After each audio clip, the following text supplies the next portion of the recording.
لا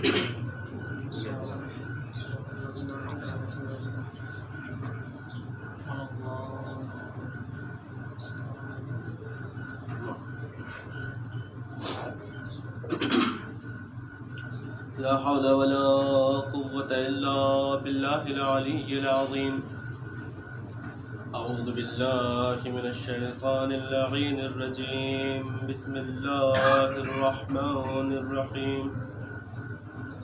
الحمد لله الذي هدانا لهذا وما كنا لنهتدي لولا أن هدانا الله. لقد جاءت رسل ربنا بالحق. الصلاة والسلام والتحية والإكرام على رسوله النبي الأمي الذي وجدنا مكتوبا عندنا في التوراة والإنجيل، سيد المرسلين خاتم النبيين مولانا أبي القاسم محمد وعلى آله الطيبين الطاهرين المعصومين المظلومين المنتجبين المنتخبين، ولعنة الله على أعدائهم وغاصبين حقوقهم من يومنا هذا إلى قيام يوم الدين. أما بعد، فقد قال حق سبحانه وتعالى في محكم كتابه المبين، وهو قوله الحق وأصدق الصادقين. بسم الله الرحمن الرحيم. فاسألوا أهل الذكر إن كنتم لا تعلمون. صلوات محمد. اللهم صل على محمد وآل محمد. گرامی، بہرحال یہ تو ایک جسارت ہے کہ آپ بزرگان کے سامنے طریق لسانی کرنا، بس اس عنوان سے کہ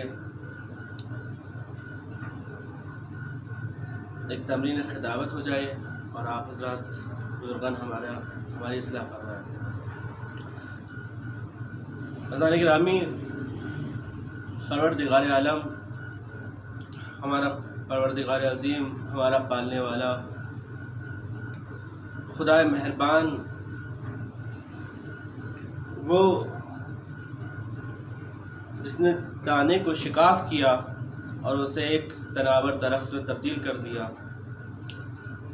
وہ جو ہمارے اوپر نعمتوں کو انزال فرماتا ہے، جس نے اہل بیت جیسی عظیم نعمت کو ہمارے ہدایت کے لیے اس زمین پر اتارا، وہ پروردگار عالم اپنی کتاب بابرکت میں ارشاد فرماتا ہے، بسم اللہ الرحمن الرحیم، فاسألوا اہل الذکر ان کنتم لا تعلمون. ارباب علم و عقل بیٹھے ہوئے ہیں کہ اس کا ترجمہ کرنے کی ضرورت نہیں، اتنی معروف اور مشہور آیت کریمہ ہے کہ سوال کرو، فاسألوا اہل الذکر ان کنتم لا تعلمون. سوال کرو اس وقت کہ اگر تم نہ جانتے ہو. پروردگار عالم نے ہمیں اس دار فانی میں اس لیے کچھ مقاصد کے لیے بھیجا ہے. ارشاد فرمایا کہ هو الذی اخرجکم من بطون امہاتکم، اس نے تمہیں تمہاری ماں کی شکم سے باہر نکالا ہے. کس حالت میں؟ والذی اخرجکم من بطون امہاتکم لا تعلمون شیئا، اس نے تمہیں تمہاری ماں کے شکم سے اس حالت میں باہر نکالا ہے کہ تم لا تعلمون شیئا تھے، یعنی کیا؟ تم کچھ بھی نہیں جانتے تھے. لا تعلمون شیئا، تم کچھ بھی یعنی کچھ بھی نہیں جانتے تھے، حتیٰ کہ ہم اپنے آپ کو بھی نہیں جانتے تھے کہ ہم کون ہیں. جب مرور زمان ہوا، وقت گزرتا گیا، دھیرے دھیرے ہم نے اپنے زمانے کے گزرتے کے ساتھ ساتھ کچھ نہ کچھ سیکھنا شروع کیا. ہم نے وقت گزرا، ہم نے دیکھا کہ یہ دنیا ہے، ایک روشنی ایک چیز ہوتی ہے، اندھیرا ایک چیز ہوتا ہے. ہم نے وقت گزرتا گیا، ہم نے اپنے آپ کو جانا کہ ہاں ہم بھی کوئی چیز ہیں، ہم ایک بچے ہیں. یہاں تک کہ وقت گزرتا گیا. خداوند عالم نے بتایا کہ تم جاہل بعد میں تھے، تم جاہل پہلے تھے، عالم بعد میں بنے ہو. تم جاہل پہلے تھے، انجینئر بعد میں بنے ہو. تم جاہل پہلے تھے، ڈاکٹر بعد میں بنے ہو. پتہ چلا انسان کی ابتدا بھی جہالت ہوتی ہے کہ جب وہ پیدا ہوتا ہے تو اپنے آپ کو بھی نہیں پہچانتا کہ میں کون ہوں. اور جب انسان بڑھاپے کی دہلیز پر پہنچ جاتا ہے تو خود اپنا خیال نہیں ہوتا کہ میں کہاں جا رہا ہوں، کہاں رہ رہا ہوں، کہاں بیٹھا ہوں. پتہ چلا انسان کی ابتدا بھی جہالت ہوتی ہے. انسان کی ابتدا بھی جہالت ہوتی ہے اور انسان کی انتہا بھی جہالت ہوتی ہے. انسان اس دو جہالتوں کے درمیان میں زندگی بسر کرتا ہے. اب اس دو جہالتوں کے درمیان میں جتنا بھی علم حاصل کر لیتا ہے، بس اتنے ہی علم کے اوپر انسان فخر کرتا ہے کہ میں عالم بن گیا، میں انجینئر بن گیا، میں ڈاکٹر بن گیا، میں فلاں بن گیا، میں فلاں بن گیا. یہ سب چیزیں ان دو جہالت کے درمیان ہوتی ہے. لیکن ان دونوں کے درمیان انسان کا جب دوسرا مرحلہ آتا ہے، انسان پھر پہلے والے مرحلے میں پلٹ جاتا ہے کہ انسان پھر وہی جاہل ہو جاتا ہے، پھر اپنے آپ سے نامعلوم ہو جاتا ہے. تو خداوند عالم سے ہم خداوند عالم سے دعا کریں گے، خدایا تو نے ہمیں ان دو جہالتوں کے درمیان پیدا کیا ہے. کیا تو نے ہمارے لیے کوئی ایسا رول ماڈل بھی قرار دیا ہے کہ جنہیں ہم اپنا الگو بنا سکیں، اپنا رول ماڈل بنا سکیں؟ کیونکہ ہماری ابتدا بھی جہالت ہے، ہماری انتہا بھی جہالت ہے. تو ہم کس سے ایسے سوال کریں جو ہمارے سارے سوالوں کے جواب دیتا ہو، جس کے اندر وہ صلاحیت ہو، جس کی نہ ابتدا جہالت ہو، جس کی نہ انتہا جہالت ہو. کوئی ایسا رول ماڈل ہمارے لیے قرار دیا ہے. خداوند عالم ارشاد فرمائے گا فَاسْأَلُوا أَهْلَ الذِّكْرِ إِن كُنتُمْ لَا تَعْلَمُونَ. اگر تمہیں سوال کرنا ہے تو اس سے سوال کرو کہ جو اہل ذکر ہے. ہم نے خدا سے سوال کیا، خدایا یہ اہل ذکر کون ہوتے ہیں؟ اہل ذکر کون ہوتے ہیں؟ پروردگار عالم نے ارشاد فرمائے گا کہ انسان وہ ہوتے ہیں، ہم وہ ہوتے ہیں جب پیدا ہوتے ہیں تو کچھ بھی نہیں جانتے، ہمارا علم صفر ہوتا ہے، ہماری نالج زیرو ہوتی ہے. ہم بڑے ہوتے ہیں، دھیرے دھیرے بولنا شروع کرتے ہیں، اتنا بڑے ہو جاتے ہیں، اتنی نالج ہوتی ہے کہ ہم نے دھیرے دھیرے ہمارے گھر والے ہم سے بلوانا شروع کرتے ہیں، بیٹا بولو امی جان، بیٹا بولو بابا جان، بیٹا بولو خالو جان. تو ہم یہ ہے کہ جب ہمارا علم بڑھتا ہے، ہمارے والدین، ہمارے رشتہ دار ہمیں جب بولنا سکھاتے ہیں تو سب سے پہلے بولتے ہیں بیٹا بولو ابا جان، بیٹا بولو امی جان، بیٹا بولو خالہ جان. لیکن جو اہل ذکر وہ ہوتا ہے کہ جب پیدا ہوتا ہے تو پیدا ہوتے ساتھ رسالت کی آگوش میں آ کے کہتا ہے یا رسول اللہ کیا پڑھوں؟ توریت پڑھوں، انجیل پڑھوں، زبور پڑھوں، قرآن پڑھوں؟ یا رسول اللہ کس چیز کی تلاوت کروں؟ صلوات پڑھے محمد و آل محمد پر.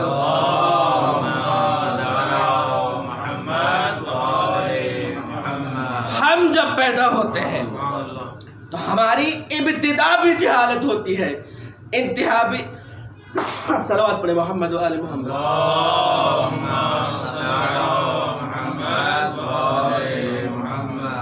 پروردگار عالم نے ارشاد فرمایا فَاسْأَلُوا أَهْلَ الذِّكْرِ إِن كُنتُمْ لَا تَعْلَمُونَ.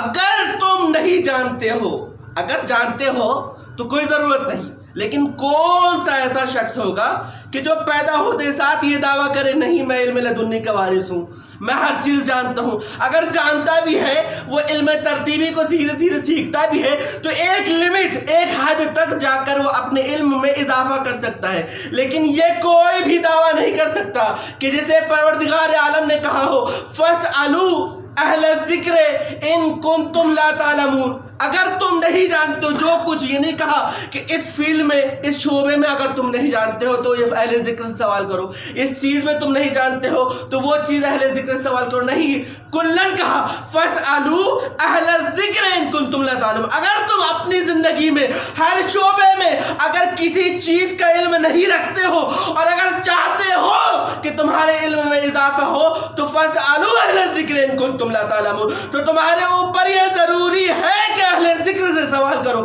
تاکہ تمہارے علم میں اضافہ ہوتا رہے. صلوات پڑھے محمد و آل محمد پر.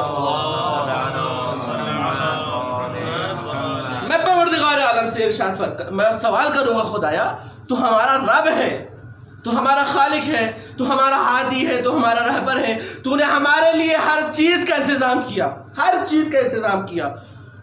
انا خلقنا لکم الجمیعا, ہم نے ہر چیز کو تمہارے لیے پیدا کیا ہے, ساری چیزیں, جہاں تک کہ آسمان زمین ہر کھانے کی چیزیں ہر چیز سب تمہارے لیے انسانوں کے لیے ہمیں نے اتاری ہے.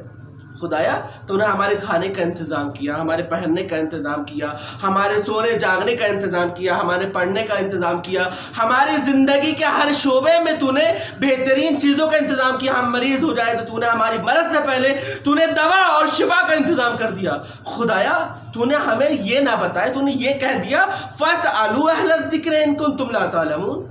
تو نے کہہ تو دیا, بتا تو دیا کہ تم اگر تمہیں نہیں پتا ہے, اگر تم نہیں جانتے ہو, اگر تم جاہل ہو, وہ جو کہ تم ہو, انا اخرجناکم واللہ اخرجکم من بطون امہاتکم لا تعلمون شیئا, تمہیں اس حالت میں نکالا ہی گیا ہے تمہاری ماں کے شکم سے کہ لا تعلمون شیئا, تم کچھ بھی نہیں جانتے تھے. خدایا اب ہم سوال کریں, پھر تو نے کہا کہ فاسألوا اہل الذکر ان کنتم لا تعلمون, اگر تم نہیں جانتے ہو تو سوال کرو. خدا کس سے سوال کریں؟ اہل الذکر, اہل ذکر سے سوال کرو.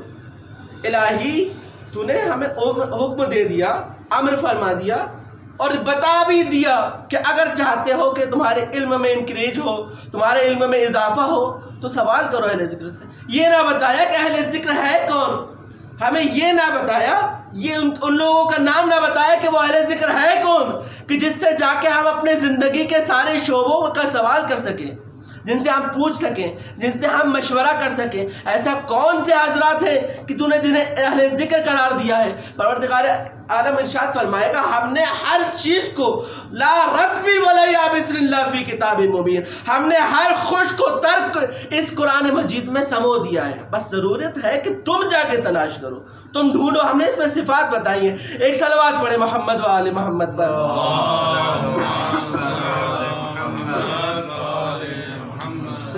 عربی کا ایک قاعدہ ہوتا ہے, چھوٹی کتاب میں بھی یہ قاعدہ ہمیں نظر آتا ہے کہ عربی کا ایک چھوٹا سا قاعدہ ہے, مضاف اور مضاف الیہ. یعنی کیا؟ یعنی دو چیزیں آپس میں الگ ہوتی ہیں, دو کلمے, دو چیزیں ہوتی ہیں الگ الگ, جدا جدا, لیکن ان دو چیزوں کو جب آپس میں ملا دیا جاتا ہے تو ایک نیا کلمہ نکل آتا ہے, ایک نئی چیز پیدا ہو جاتی ہے. مثلا بیت ایک الگ چیز ہے, بیت یعنی گھر. اللہ ایک الگ چیز ہے, ہمارا خدا. لیکن جب دونوں کو اگر مکس کر دیا جائے, ملا دیا جائے, مضاف اور مضاف الیہ بنا دیا جائے تو ایک نیا کلمہ وجود میں آ جاتا ہے, اس کا نام ہے بیت اللہ. اہل ایک الگ چیز ہے, بیت ایک الگ چیز ہے. اہل کے معنی الگ ہوتے ہیں, بیت کے معنی الگ ہوتے ہیں, لیکن جب ان دونوں چیزوں کو آپس میں ملا دیا جائے تو ایک نیا جملہ نکل آتا ہے اہل بیت. یہ دو الگ چیزیں, اسے کہتے ہیں مضاف اور مضاف الیہ. بس اسی طریقے سے خداوند عالم نے چند چیزوں کے سوال قرآن مجید میں ارشاد فرمایا. ایک صلوات پڑھے محمد و آل محمد پر. ہمارا سوال یہ تھا کہ خدایا آخر یہ اہل بیت ہے, یہ اہل ذکر ہے کون کہ جس کے ذریعے سے ہم سوال کریں. خداوند آپ نے کہا کہ کچھ چیزیں ہوتی ہیں, کیا دو چیزیں آپس میں ملا دیا جائے تو ایک نیا جملہ. ہم پہلے ذکر دیکھتے, اہل دیکھتے ہیں کہ خداوند عالم نے اہل سے مراد کیا لیا ہے قرآن مجید میں. اہل یعنی کیا ہوتا ہے؟ تو خداوند عالم نے سورہ مبارکہ ہود میں ارشاد فرمایا, اللہ تعالیٰ ارشاد فرماتا ہے کہ فَنَادَ نُوحٌ رَبَّهُ, اور جب جناب نوح نے اپنے رب کو ندا دی, فَنَادَ نُوحٌ رَبَّهُ فَقَالَ, ارشاد فرمایا اِنَّ ابْنِي مِنْ أَهْلِي خدایا ہم نے کہا کہ اہل دو چیزیں ہوتی ہیں آپس میں ملا دو دوسرا جملہ. ہمیں اہل ذکر خدا بند عالم سے پوچھنا ہے اہل ذکر کیا ہوتا ہے. ہم نے اہل کے معنی قرآن سے پوچھے, قرآن نے پہلے معنی اہل کے بتایا. فنادى نوح ربہ, نوح نے اپنے رب کو ندا دی. فقال کہا رب ان ابنی من اہلی, خدایا میرا بچہ میرا بیٹا میرا فرزند, ان ابنی من اہلی میرا بیٹا میری اہل سے ہے. ان ابنی من اہلی میرا فرزند میرا بیٹا میری اہل سے ہے. اہل کا پہلا معنی پتہ چلا بیٹا. اہل کا خداوند عالم نے فرمایا ان ابنی من اہلی وان وعدک الحق وانت احکم الحاکمین, خدایا تیرا وعدہ حق ہے تو احکم الحاکمین ہے. خدایا میرا بیٹا میری اہل سے ہے, میرا بیٹا میری اہل سے ہے. وان وعدک الحق, اور تو احکم الحاکمین ہے. پروردگار عالم نے کیا ارشاد فرمایا, یا نوح اے نوح انہ لیس من اہلک, اے نوح وہ تمہارا بیٹا ضرور ہے. پروردگار عالم نے ارشاد فرمایا یا نوح انہ لیس من اہلک, اے نوح وہ تمہارا بیٹا ہے تمہارا اہل نہیں ہے. تمہارا بیٹا ضرور ہے تمہارا اہل نہیں ہے. کہا کیوں؟ کہا کہ انہ عمل غیر صالح, وہ اچھے اعمال نہیں رکھتا. کہا کہ کیوں؟ وہ تمہارا بیٹا ضرور ہے اہل نہیں. کیوں ارشاد فرمایا خدایا جب بیٹے اہل سے ہوتے ہیں تو جناب نوح کے بیٹے کو ان کے اہل سے خارج کیوں کیا؟ کیا جھگڑا کیا تھا جناب نوح سے؟ لڑائی کی تھی جناب نوح سے؟ کیا ان کی مخالفت کی تھی؟ کہا کہ جناب نوح کے بیٹے نے نہ جناب نوح سے جھگڑا کیا تھا, نہ ان سے لڑائی کی تھی, نہ ان کی مخالفت کی تھی. پھر کیا کیا تھا؟ کہا کہ کشتی کی مخالفت کی تھی.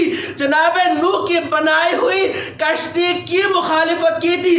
تو پتا چلا کہ اگر نوح کا بیٹا بھی جناب نوح نبی کی بنائی ہوئی کشتی کی مخالفت کر دے تو اہل سے خارج ہو جاتا ہے.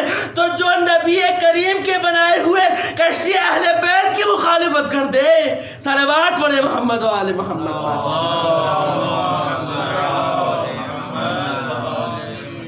اہل کے پہلے معنی ان ابنی من اہلی, یعنی اہل کے معنی ہوتا ہے بیٹا, اہل کے معنی فرزند, اہل کے معنی اولاد. دوسرا اہل کے معنی پروردگار عالم نے دوسری جگہ سورہ طٰہٰ میں ارشاد فرمایا رب اشرح لی صدری ویسر لی امری. جب جناب نوح نے جناب موسیٰ کو ارشاد ہوا اذهب الى فرعون انہ طغی, اے موسیٰ جاؤ فرعون کے پاس, انہ طغی بے شک اس نے سرکشی اختیار کر لی ہے, اس نے ہماری سرکشی اختیار کر لی. اذهب الى فرعون انہ طغی, جناب موسیٰ کے دل میں خوف تھا, ایک اضطراب تھا. کیوں؟ کیونکہ ایک فرعون کے آدمی کو مار کر آئے تھے, جان سے مار کر آئے تھے, پوری قوم ان کی مخالفت پہ تلی ہوئی تھی. ارشاد فرمایا خدایا میں چلا تو جاؤں گا, دل میں خوف ہے. کہا پھر کیا کروں؟ کہا رب اشرح لی صدری, خدایا میرے سینے کو کشادہ فرما دے. ویسر لی امری, میرے اس حکم میں میرے اس امر میں میری مدد فرما, آسان کر دے. ویسر لی امری واحلل عقدۃ من لسانی, اور میری زبان کی گروہوں کو کھول دے. واحلل عقدۃ من لسانی یفقہوا قولی, ایسا کھول دے کہ میں جو بات کہوں سامنے والوں کو سمجھ میں آ جائے. یہ خداوند عالم سے جناب موسیٰ دعا کر رہے ہیں خدایا میں چلا تو جاؤں گا فرعون کے پاس, لیکن میرے بھی کچھ مطالبات ہیں. ویسر لی امری, میرے اس حکم کو آسان فرما. واجعل لی, اور صرف یہی نہیں, واجعل لی وزیرا, خدایا میں فرعون کے پاس جانے کو تیار ہوں, مگر کیا میری مطالبات یہ ہیں کہ واجعل لی, میرے سینے کو کشادہ کر دے, میری زبان کے گروہوں کو کھول دے, ایسا کھول دے کہ میں اگر کچھ کلام کروں تو سامنے والوں کو سمجھ میں آنا چاہیے. پھر ارشاد فرمایا واجعل لی وزیرا من اہلی. واجعل لی, میں نے کہا تھا کہ اگر اہل کے معنی ڈھونڈنا ہے تو ہم قرآن سے سوال کرتے ہیں قرآن نے اہل کے کیا معنی لیا ہے. قرآن نے ارشاد فرمایا جناب موسیٰ کہتے ہیں واجعل لی, اور بنا دے, واجعل لی میرے لیے, واجعل لی وزیرا من اہلی, اور مجھے ایک وزیر بنا دے. کہاں سے بنا دے؟ من اہلی, ایسے وزیر بنا دے میرے اہلی جو میرے اہل سے ہو, جو میرے خاندان سے ہو. واجعل لی وزیرا من اہلی ہارون اخی, جو میرا بھائی, جو ہارون ہے, جس کا نام ہارون ہے, اس کو میرا بھائی بھی ہے. واجعل لی وزیرا من اہلی ہارون اخی, خدایا میں جانے کے لیے تیار ہوں جو فرعون کے پاس، لیکن میرے مطالبات یہ ہیں کہ میرے کام کو آسان کر دے، میری زبان کو کھول دے، میری بات کو لوگوں کو سمجھا دے۔ وَاجْعَلْ لِي وَزِيرًا، اور میرا سب سے بڑا مطالبہ یہ ہے کہ میرے لیے ایک وزیر منتخب فرما دے۔ وَاجْعَلْ لِي وَزِيرًا، کس کو بنانا ہے جناب موسیٰ؟ کیا بنانا ہے؟ فرمایا وزیراً، کس کو بنانا ہے؟ ہارون۔ وہ ہارون کون ہے؟ اخی۔ میں جناب موسیٰ علیہ السلام سے یہ دستبردار گزارش کروں گا، اے موسیٰ علیہ السلام، علیکم منی السلام، آپ یہ بھی بتا رہے ہیں کہ آپ کو ایک وزیر کی ضرورت ہے۔ بہت توجہ، آپ بتا رہے ہیں کہ آپ کو ایک وزیر کی ضرورت ہے، یہ بھی بتا رہے ہیں کہ اس وزیر کا نام ہارون ہے، یہ بھی بتا رہے ہیں کہ اس کا اور آپ کا آپس میں رشتہ کیا ہے، ہارون اخی وَاجْعَلْ لِي وَزِيرًا مِّنْ أَهْلِي، ہارون اخی یہ بھی بتا رہے ہیں کہ وہ آپ کے خاندان سے ہیں۔ اے موسیٰ، جب موسیٰ یہ بھی بتا رہے ہو کہ آپ کو وزیر کی ضرورت ہے، جب اس کا رشتہ بھی بتا رہے ہو، جب اس کا یہ بھی بتا رہے ہو کہ وہ آپ کے بھائی ہیں، جب اس کا نام بھی بتا رہے ہو، تو جب اتنی ساری چیزیں بتانے کے بعد بھی ایک چیز کیوں نہیں خود ہی انتخاب کیوں نہیں کر لیتے؟ جناب ہارون کو خود ہی انتخاب کیوں نہیں کر لیتے؟ پروردگار جناب موسیٰ ارشاد فرمائیں گے میں خداوند عالم کو سجیشن تو دے سکتا ہوں، انتخاب نہیں کر سکتا۔ تو جو چیز جناب موسیٰ نہیں کر سکتے، امتیوں کو اس کی اجازت کس نے دے دی؟ صلوات پڑھے محمد و آل محمد پر۔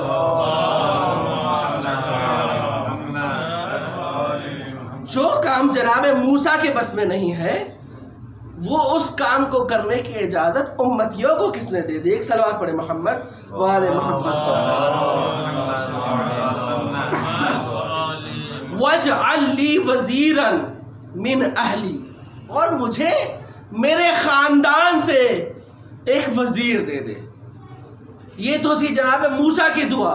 ایک دعا اور قرآن مجید نے کوٹ کی ہے اپنے دامن میں، یہ تھی جناب موسیٰ کی دعا۔ ایک دعا ہے سرور کائنات حضرت محمد مصطفیٰ صلی اللہ علیہ وسلم۔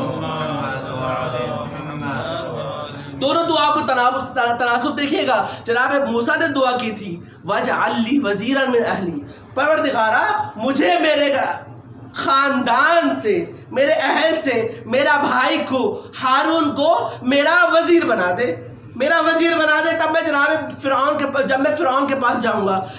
پھر اسی دعا کو ایک مد نظر رکھتے ہوئے جناب نبی کریم نے ایک دعا مانگی کہ رب ادخلنی مدخل صدق۔ دعا دیکھیے گا، ایک وہ جناب موسیٰ کی دعا تھی، ایک یہاں پہ دعا ہے رب ادخلنی مدخل صدق، خدایا مجھے صدق کے ساتھ مدینہ اس میں داخل کر۔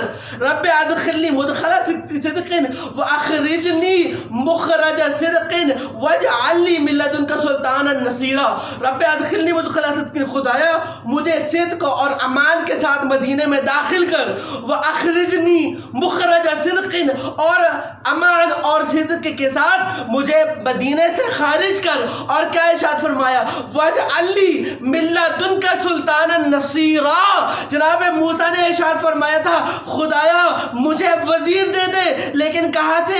من اہلی، ایسا وزیر دے دے جو میری اہل سے ہو، جو میرا بھائی ہو، جو میرے خاندان سے ہو۔ جناب موسیٰ نے کہا تھا میرے خاندان سے مجھے وزیر دے دے، رسول خدا نے ارشاد فرمایا وَاجْعَلْ لِي مِن لَّدُنْكَ سُلْطَانًا نَصِيرًا۔ جناب موسیٰ نے دعا کی تھی میرے خاندان سے دے دے، تو ایک بھائی کو بنا کے دیا۔ اور رسول خدا نے دعا فرمائی تھی وَاجْعَلْ لِي مِن لَّدُنْكَ سُلطَانًا نَصِيرًا، خدایا مجھے اپنے پاس سے ایک طاقتور مددگار عنایت فرمائے۔ تو پروردگار عالم نے اپنے کعبہ شریف والی کو اتار کر خدا کا ناصر اور مددگار بنا کر بھیج دیا۔ صلوات پڑھے محمد و آل محمد۔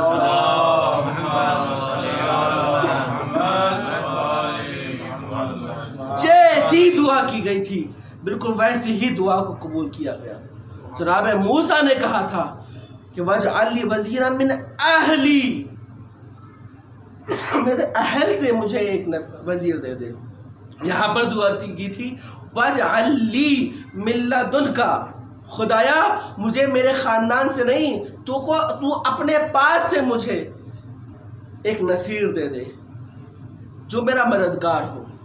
پتہ چلا وزیر کا معنی، اہل کا معنی ہوتا ہے خاندان والا. اہل کا معنی ہوتا ہے بھائی، اخی، ہارون اخی. ایک صلوات پڑھے محمد و آل محمد پر.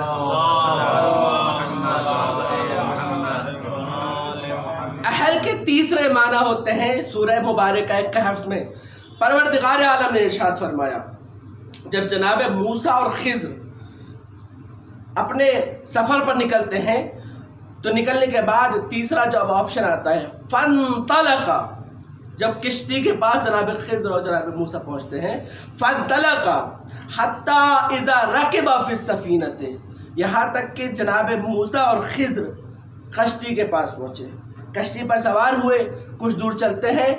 فخرقھا، تو جناب موسیٰ نے جناب خضر نے کیا کیا؟ فانطلقا حتی اذا رکبا فی السفینۃ، دونوں کے دونوں سفینے یعنی مرکب میں کشتی میں سوار ہوتے ہیں، آگے بڑھتے ہیں. فخرقھا، جناب خضر آگے بڑھے اور آگے بڑھنے کے بعد کشتی میں ایک سوراخ کر دیتے ہیں. کشتی میں سوراخ کرنا تھا، جناب موسیٰ جو تھے آگ ببولا ہو جاتے ہیں. کہا اے جناب خضر آپ نے یہ کیا کیا؟ فانطلقا اتغرق اہلہا، اے خضر آپ کیا چاہتے ہیں؟ آپ نے یہ کیا کر ڈالا؟ فخرقھا اتريد ان تغرق اہلہا، اے خضر آپ نے یہ کیا کیا؟ آپ کیا چاہتے ہیں؟ اس کشتی کے سوار کو غرق کر ڈالیں. بہت توجہ زانی محترم، جناب موسیٰ نے کیا کہا؟ اتريد ان تغرق اہلہا، اتريد ان تغرق اہلہا، کہ آپ چاہتے ہیں اس کشتی کے سوار کو غرق کر ڈالیں، اس کشتی کے اہل کو غرق کر ڈالیں. پتہ چلا اہل کے تیسرے چوتھے معنی ہوتے ہیں سوار.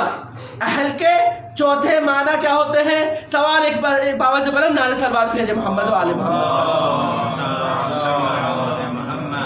اتريد ان تغرق اہلہا، اے جناب خضر آپ چاہتے ہیں کہ اس کے اہل، اس کشتی کے اہل، اس کشتی کے سوار کو غرق کر دے، اس کشتی کے سوار کو غرق کر دے. پتہ چلا اہل کے چوتھے معنی ہوتے ہیں سوار.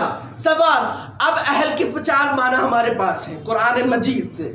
اہل کے پہلے معنی ہوتے ہیں بھائی، اہل کے پہلے معنی ہوتے ہیں بھائی. اہل کا دوسرا معنی ہوتا ہے سوار. اہل کا تیسرا معنی ہوتا ہے بیٹا. یہ 3 معنی اہل کے ہم نے قرآن مجید سے پوچھے. اب عزیزان محترم، اہل یعنی ہوتا ہے بھائی، اہل یعنی ہوتا ہے بیٹا، اہل یعنی ہوتا ہے سوار. اب قرآن مجید نے پھر آگے بڑھ کے آواز دیا کہ ان اللہ یامرکم، خداوند عالم تمہیں یہ حکم دیتا ہے. کیا حکم دیتا ہے؟ ان تؤدوا الامانات الی اہلہا. پروردگار عالم نے تمہیں یہ حکم دیا ہے. سورہ نساء میں پروردگار عالم ارشاد فرماتا ہے ان اللہ یامرکم ان تؤدوا الامانات الی اہلہا. خداوند عالم نے اے مومنو تم کو یہ حکم دیا ہے. کیا حکم دیا ہے؟ ان تؤدوا الامانات، کہ امانات کو پلٹا دو، امانات کو لوٹا دو. کہاں؟ الی اہلہا، اس کے وارثوں تک. اہل کے چوتھے معنی، امانات کو ان کے وارثوں تک پہنچا دو، امانات کو ان کے اہل تک پہنچا دو. اہل کے چوتھے معنی ہوتے ہیں وارث. اہل کے چوتھے معنی ہوتا ہے وارث، خاندان، ان کے اہل تک پہنچا دو. بس اہل کے چوتھا معنی آپ کی سمجھ تمام. اہل کے پہلے معنی ہوتے ہیں بھائی، اہل کے دوسرے معنی ہوتے ہیں اولاد، اہل کے تیسرے معنی ہوتے ہیں سوار، اور اہل کا چوتھا معنی ہوتا ہے وارث. اہل کے چوتھا معنی ہوتے ہیں وارث، اس کے وارث اہل تک اس کو پہنچا دو. اہل کے معنی ہمیں پتہ چل گئے. اب ذکر کے معنی کیا ہوتے ہیں؟ ذکر کے معنی کیا ہوتا ہے؟ جب ہم نے قرآن مجید سے پوچھا خدایا کو یہ ذکر، اہل کے معنی تو ہمیں پتہ چل گئے، اب یہ ذکر کے معنی کیا ہوتے ہیں؟ پروردگار عالم نے آگے بڑھ کر سورہ مبارکہ طلاق میں ارشاد فرمایا وَلَقَدْ أَنزَلْنَا إِلَيْكُمْ ذِكْرًا الرَّسُولَ، کہ ہم نے تمہارے پاس ایک ذکر کو اتارا ہے، ایک ذکر کو بھیجا ہے، ایک ذکر بھیجا ہے. ذکر کون سا؟ الرسول. اور وہ ذکر ہے ہمارا رسول، وہ ذکر ہے ہمارا رسول، ہمارا نبی، ہمارا پیغمبر حضرت محمد مصطفیٰ صلی اللہ علیہ وآلہ وسلم. صلوات پڑھے محمد و آل محمد پر. وَلَقَدْ أَنزَلْنَا إِلَيْكُمْ ذِكْرًا الرَّسُولَ، ذکر ہے نبی کریم، ذکر ہے محمد مصطفیٰ، ذکر ہے خاتم النبیین، ذکر ہے ہمارے اور آپ کے آقا محمد مصطفیٰ. پتہ چلا ذکر یعنی ہوتا ہے رسول نبی کریم. اب بس ذکر کے معنی بھی ہمیں پتہ چل گئے، اہل کے معنی بھی ہم نے پتہ چل گئے. ہم نے کہا تھا عربی کا قاعدہ ہوتا ہے، کہ جب دو الفاظ کو آپس میں ملا دیجئے ایک تیسرا معنی وجود میں آتا ہے. ہم نے اہل کے معنی پوچھے تھے، اہل یعنی کیا ہوتا ہے؟ ہم نے کہا اہل کے پہلے معنی ہوتا ہے فرزند، اہل کے پہلی معنی ہوتے ہیں اولاد، اہل کے پہلے معنی ہوتے ہیں بیٹے، اہل کے معنی ہوتا ہے اولاد اور ذکر ہوتا ہے رسول. دونوں معنی کو ملا دیجئے، اہل ذکر پتہ چل جائے کہ کس سے پوچھے؟ اولاد رسول سے پوچھو، فرزند رسول سے پوچھو، رسول کے بیٹوں سے پوچھو. کون ہے رسول کے بیٹے؟ ساری کائنات سے پوچھ لیجئے. قرآن نے کسے کہا ہے؟ ابناؤکم، تم اپنی اولادوں کو لاؤ، ہم اپنی اولادوں کو لے کے آتے ہیں. صلوات پڑھے محمد و آل محمد پر.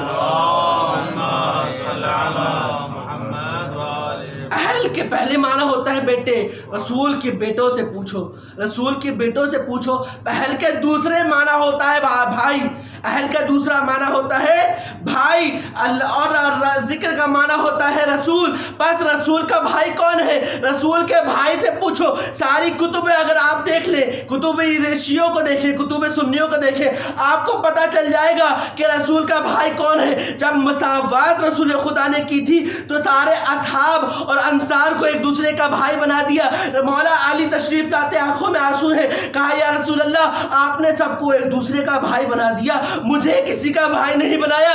نبی کریم نے ارشاد فرمایا اے علی تم گھبرانا نہیں، انت اخی فی الدنیا والآخرہ. اے علی تم اس دنیا میں بھی میرے بھائی ہو اور آخرت میں بھی میرے بھائی ہو. صلوات پڑھے محمد و آل محمد پر.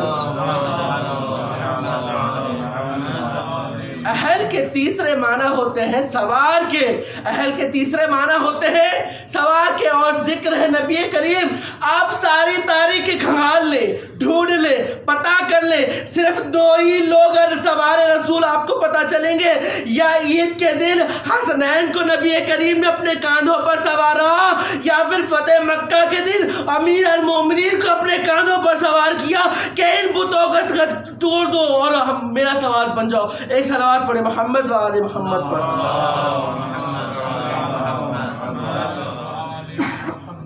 اور اہل کے آخری معنی ان تعد الامانات الی اہلہا، اور اس امانات کو ان کے اہل تک پہنچا دو. ان کے اہل تک پہنچا دو یعنی ان کے وارثوں تک پہنچا دو. ان کے امانات کو ان کے وارثوں تک پہنچا دو. اور ذکر ہے نبی کریم، ذکر ہے رسول، دونوں معنوں کو ملائیں ہمیں ایک ایسا معنی ملے گا جو حقیقت میں وارث رسول ہے. کون ہے وارث رسول؟ ہم زیارت وارثہ میں پڑھتے ہیں السلام علیکہ یا وارث آدم صفوت اللہ، السلام علیکہ یا وارث نوح نبی اللہ، السلام علیکہ یا وارث ابراہیم خلیل اللہ، السلام علیکہ یا وارث ابراہیم وارث موسیٰ کلیم اللہ، السلام علیکہ یا وارث عیسیٰ روح اللہ. ہاں عزیزان محترم، حقیقت میں یہ وارث انبیاء ہیں. حقیقت مولا حسین علیہ السلام کو اگر وارث انبیاء نہ کہا جائے تو کوئی شخص دعویٰ نہیں رکھتا، کسی کو پاس یہ دعویٰ نہیں ہے کہ اسے وارث انبیاء کہا جائے. یہ انبیاء کی محنتیں تھیں جس کے لیے پروردگار عالم سے تمام انبیاء نے اجر طلب کیا ہے خداوند عالم سے، اور وہ ساری محنتیں جمع ہو جاتی ہیں ایک وقت میں کربلا میں آ کر. اگر حسین نہ ہوتے تو انبیاء کی محنتوں میں پانی پھیر دیا گیا ہوتا. ہاں جانو کل 5 سفر گزری ہے. چاہتا ہوں کہ حسین کی ایک کم سن بچی کی داستان، بچی کے مصائب آپ کے درمیان کر گوش گزار کروں. ایک حسین ہے جو مظلوم کربلا ہے، ایک سکینہ ہے جو مظلوم کربلا بھی ہے، مظلوم کوفہ بھی ہے، مظلوم شام بھی ہے، 4 سال کا سن ہے۔ کون حسین کی بیٹی؟ وہ سکینہ جو علی کی پوتی ہے، وہ سکینہ جو پیغمبر اسلام کی نواسی ہے، وہ سکینہ جو حسین کی بیٹی ہے۔ اور وہ سکینہ عزیزان محترم، آپ نے دیکھا ہوگا کہ آپ نے ساری بچیوں کو دیکھا ہوگا، بچیوں کو اپنے باپ سے ایک خاص لگاؤ ہوا کرتا ہے۔ ہاں، ایک خاص لگاؤ ہوا کرتا ہے بچیوں کو اپنے باپ سے۔ حسین کی بچی کو بھی اپنے باپ سے لگاؤ تھا۔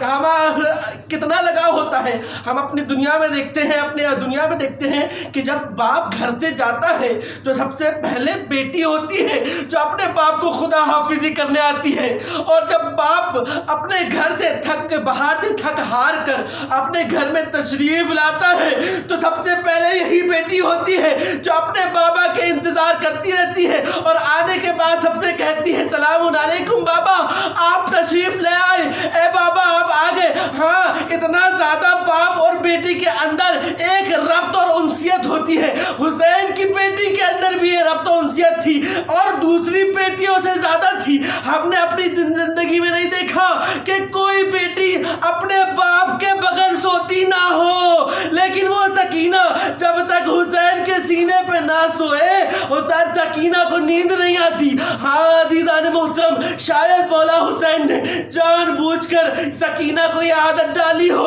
کہ اے خدایا تو دیکھنا کربلا کے روز جب یہ سکینہ جسے حسین کے سینے پر نیند نہیں آتی، تب یہ سکینہ کا قربانی دیکھنا، یہ سکینہ حسین کے سینے پہ سونے والی سکینہ خود اپنے بابا کو کہے گی اے میرے بابا جان، اگر آپ جاتے ہیں آپ کے جانے سے، قربان دینے سے یہ دین اسلام بچ جائے گا، تو اے بابا جان خدا حافظ، آج سے یہ سکینہ کربلا کی جلتی ہوئی راکھ پر سو جائے گی۔